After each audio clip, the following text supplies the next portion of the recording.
versus the Europeans Top once again. 10 on Yemen So, this time. your answer was Good. yes. Yes. But look at this. It's Yemen. Okay, so we're loading the map up. It's Yemen. First time that we're streaming it. Tell me a little bit about Yemen. Man, Yemen is inspired by that urban close quarter combat battle. You're going to see some real fast-paced close quarter combat action, and that B flag is just a brutal position. Guys are going to have to really keep guys out of that zone. Yeah, and as we see right off the bat here, it looks like the whole North American side decided to take that flag together. And usually sometimes you'll see that teams go ahead and push up towards that B flag, but they all jumped on it to get it quickly. And now you see them making moves. We're on board with Toby. And Toby gets taken out right there. We'll swap over, and we're now on board with Twiz, who's flanking around here. Twiz with the MSMC, and he's got the laser sight attachment. Tell me a little bit about that. That laser sight is how you can get that increased hip-fire accuracy on for these players. Got it, yep. So that is Twiz picking up the kill right there. And he's going to go and hang tight as the North Americans are controlling 2 flags now. They have taken B, and Merc is on a tear right now. He just called in, it looked like a hellstorm, and it picked up a double, and now he has the SMR. So that is actually a semi-automatic rifle, right?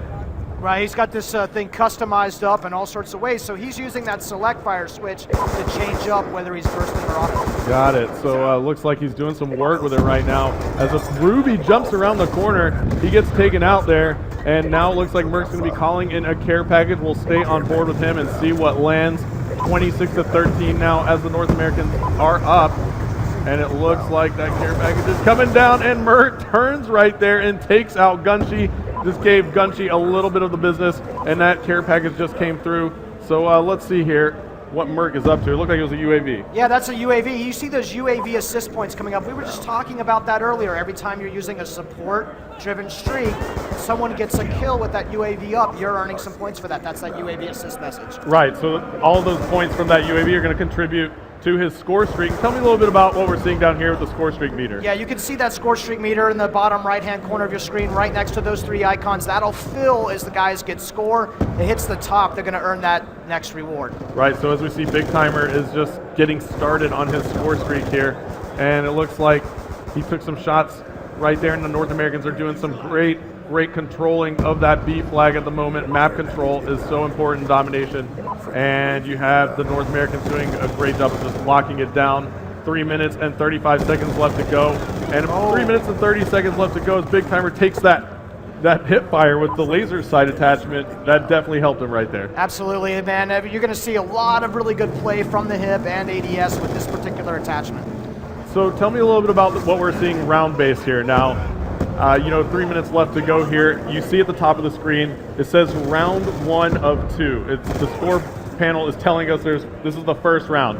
What's going on there? Right, so this is something we actually learned directly from the esports community. In a public game of domination, you usually only play 1 round. You rack up to about 200 score and the game's over. But when we watch the guys play competitively, we realize that they like to play at round base. That makes sure that everybody has to spawn on each side of the map. Right, and that's important because it makes the game a little bit more fair in domination. You get to play from both spawns, and you're able to have an equal opportunity on both sides. It's a great thing. So we'll be playing 2 minutes and 30 seconds left here, and then the teams will switch spawn, and the score will remain, and we'll keep playing from that point on, right? Yeah, so it's still the guys with the highest score are going to win that game, but these scores will carry over to the next round. They'll start with the same exact scores that they end with. Yeah, that's awesome. So great thing there for everyone who loves to play domination. And now it looks like the North Americans are turning the heat up completely with the 3 cap. A player is on the B flag. As we take a look here, we see that Minnie and Shane were on the C flag, and it looks like they did manage to cap that C flag, and we're on board with Big Timer still. So why don't we hop on board with the Europeans, take a look. Well, actually, look at this. Twiz and Ray from the North American side, Ray of Optic Gaming and Twiz are on massive kill streaks right now, David. We'll swap on board with Ray. And what's Ray got here? Yeah, Ray's got the Death Machine out. This is some of the new weapons that we have put back in. The Death Machine actually has a little baby brother is known as the War Machine, which is the grenade launcher version. So it was really fun for us to put these clearly superior firepower weapons into the score streak system itself. Awesome. So he's got a care package as well. Looks like he's just doing some work with that that death machine, and you see him die and pull it back out again. So he's able to keep that death machine, whereas I think in the past, if you died with the death machine, you lose it, right? That's right. So in Black Ops 2 multiplayer, you can hold on to that death machine sort of through multiple lives and through some extra ammo there. Yeah, and that's awesome. So Ray still has that thing, and he's got about 30 rounds left. So there it goes. It expires, and look at that play that just happened right there. Ruby ran right into a shock charge that came from the North American side. So tell me a little bit about that shock charge. Hester, I like to use that shock charge as a type of alarm system. I'll actually place it on the entrances and exits of buildings, so if anybody comes through that door, they get electrocuted very briefly, usually just enough time for me to spin on them and take that target out. Awesome. Well, look at this, 135 to 50, and you have about 30 seconds left to go. So we're getting to that point where this round is going to end, and we're going to start back over. So the score was going to carry over. I'm just really excited for people to be able to check that out. And we'll take one more look here at the picture-in-picture. You see the players hopping on the flag, trying to play the objective near the end of the game. We'll take a look at the scoreboard as well. You see that Ray of Optic is on a tear. Huge, huge, huge game for him. 28-6 with 10 defends and 4 captures. And then you see Karma backing him up at 23-9. The North Americans are going massive at the moment.